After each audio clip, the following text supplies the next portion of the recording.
আসসালামু আলাইকুম দর্শক এবং শ্রোতা, আমি সঙ্গে রয়েছি মাসুদ আলম। আইটিভির পক্ষ থেকে আপনাদেরকে স্বাগতম। আপনারা এই মুহূর্তে দেখছেন যে চুনারঘাটে কিন্তু 2 দিনের ভারী বর্ষণে কিন্তু চুনারঘাটের যে খোয়াই নদীর পানি কিন্তু অটোমেটিকলি কিন্তু বাড়তেছে এবং কমার কোনো আশঙ্কা আমরা দেখছি না।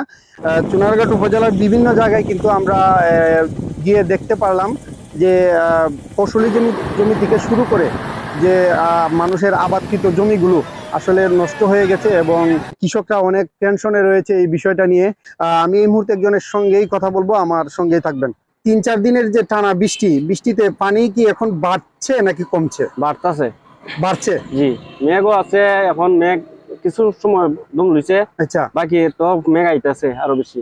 হ্যাঁ, এখন পানি বাড়বে, এখন ভাঙার সম্ভাবনা আছে, যে কোনো সময় ভাঙতে পারে। মানে পানি যদি বাড়ে তাহলে যে কোনো সময় এই যে ভাঙতে পারে। ভাঙতে পারে। আচ্ছা আচ্ছা, তো আপনার এই